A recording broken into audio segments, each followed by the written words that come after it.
Hi everyone, this is Sam Hearts, and I'm back with the very last paper doll collab. This is a collab where we use dies to put together things, and we are at the end. So this is the last one. I gotta move on with my life, but I could do this forever. So I have made a ton of projects, and in this video I am going to be doing my last project. We're using this very cool Santa from Spellbinders. And I have a small Santa, but for some reason I'm using this big one. So he's pretty big. And he's pretty easy to put together.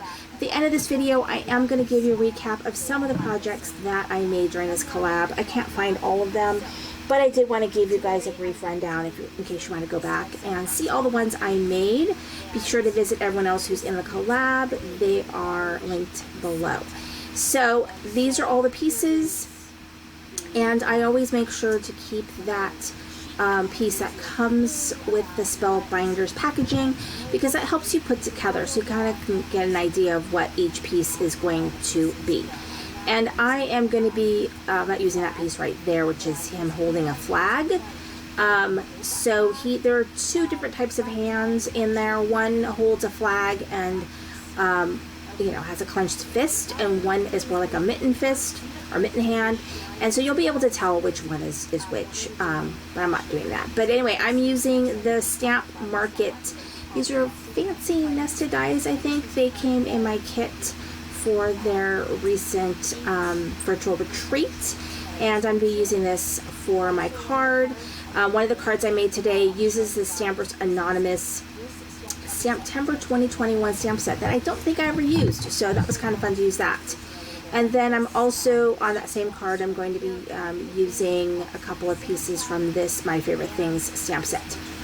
And then I'm using this Wintertime paper pad, which is awesome paper pad. So here's a little sneak peek of my cards. I'll be showing those more at the end. So I kind of ran out of space, so I'm kind of moving stuff around, so I apologize. And I'm using my Barely Arts glue, and you'll see that when you die cut, it's like etched, so it gives you an idea of where to place everything, and it just gives it some nice detail. And this is just really a fun die. Now there are a couple fussy pieces. There's one piece that I found that I was kind of missing, but I may do, and I'll talk about that when I get to that piece. So I'm starting off with this coat part. It's the bottom of his coat, and that just kind of helps me know where I'm at for putting this together. So I found that it was easier to kind of do it in 3 parts and then put it together. So I'm doing the body, then the head, and then the hat, and then I put it all together.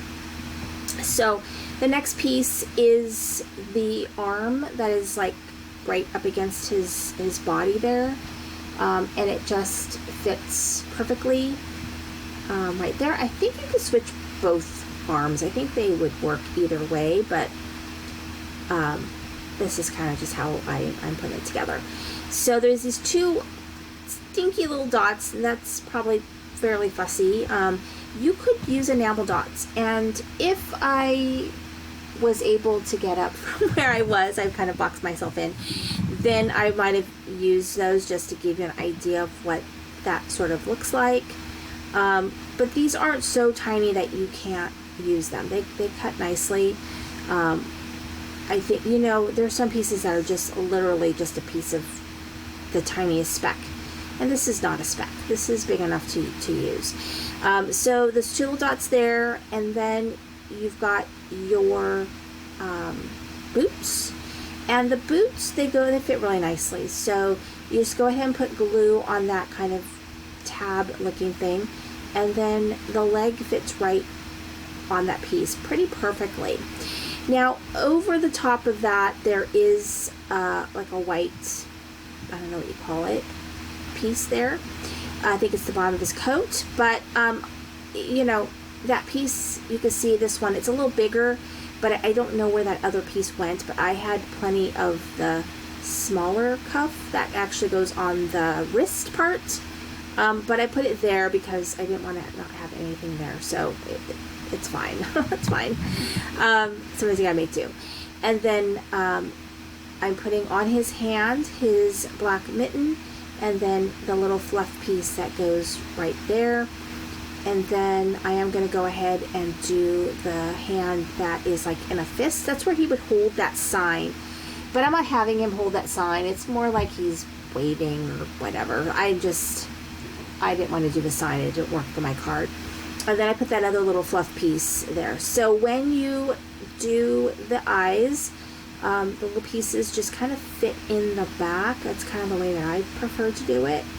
And that works really well.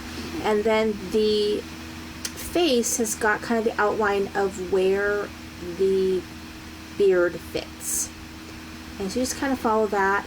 And then the little mustache piece fits right on top where the nose goes. And then the nose just goes right there on top. And it just fits perfectly. So I've got the eyebrows, and you know which ones are the eyebrows because they actually have a little indentation on the little white piece that lets you know that that actually is an eyebrow, and it looks great. So the head is done. Now the hat is super easy. You just got the bottom piece, and then you got your little pom-pom at the top. And you can do, of course, lots of other things for that pom-pom. And then you put it together. So there is a space there that lets you know exactly where that beard goes. And then you could do a Kris Kringle without his hat if you wanted to. But then the hat just really, it fits perfectly, and boom, it's done. I think he's adorable. He's pretty big though. So I'm doing a 6x6 card, and you know, it's hard to make this work, so I kind of had to finagle it. It's a 6x6 card, but I cut out the middle piece using that die, and so I'm putting glue on there to kind of help me figure out where this is gonna go, because this piece is just like gonna fit, but when I laid it down it kind of moved and I kind of made a mess of it. So you'll see me kind of wiggle it around to kind of figure out how to make that piece fit as well as possible in that place. And so then I just kind of gave up because it just wasn't working for me. But no worries, I went ahead and got that going, and now it's good.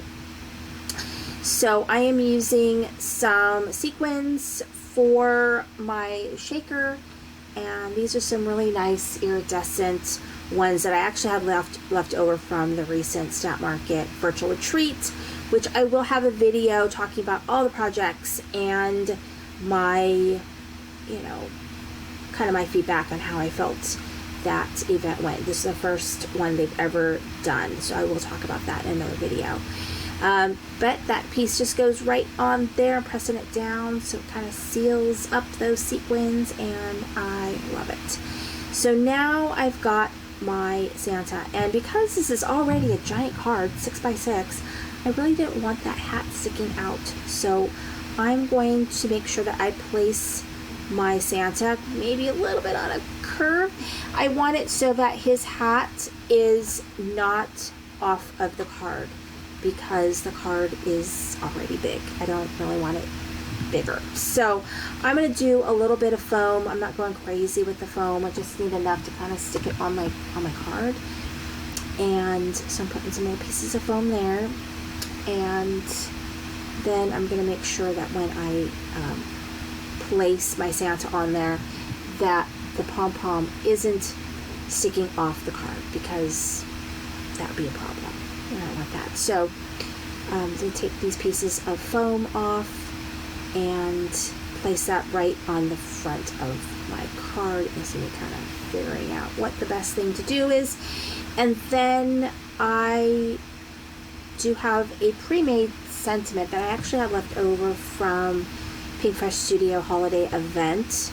So I do love when I get these extra little pieces, so that if I'm doing something where I need something quick, like a collab, I can pull these pieces, because I am doing this on the, I want to say the 11th hour. I'm doing this on a Thursday, and it's going to be due on Saturday. So just to give you an idea, I had really not done tons to make these cards. So the cards were all kind of done today, and one of my Santas was put together today. So it was a lot, but I really like all the cards I made for this collab. I really was having to move outside the box for them, and I I love them. So there is that card. Isn't that cool? So I think that one came out really nice. And then I've got that Stamp Timber, Tim Holtz. You can see that I just did some white, what do you call that, embossing of the trees. And then I used the moon. And then I've got my little chimney. So it's like he's walking on top of a roof. That's where I'm going with that. And I use the sentiment also from that stamp set. And then you can just use your gel pen to put a little bit of detail on the eyes. Just a little bit, just so that they have a little bit of depth. And just a little bit so that, you know, it doesn't look totally like a weird doll Santa. And then the last card right there is super simple. Simple. I just used one of those pieces of paper from Lawland Crafts as my background, and we're done. So now I'm going to share some of the cards that I made. They're not all here, but it gives you an idea of the kind of things we made. So I did these tractor cards, and these were Spellbinders. And you could put just anything in this tractor. I did one with strawberries, and then I did the Christmas trees. Love that. And I did flamingos. I did think I did 2 cards, but I don't know where the other one is. And then I did the toucans, which I love the toucans. They're so cute. And kind of bent his beak, I guess. The cutest little toucans. And there those are. And then I did some gnomes. I did a variety of different gnomes. Those are Taylor Expressions. I did the jam jar. And I did the Missies. Love how they came out. And I did, there's another gnome I did. And I did owls, the really super cutest of the owls. I gave away to my mom for her birthday, so she loved it sitting on her TV stand. And then last week I did these cards, and I really love how they came out. And then of course my Santas. So thank you so much for watching. This is a great collab. This is Sandy of Crying with the Heart.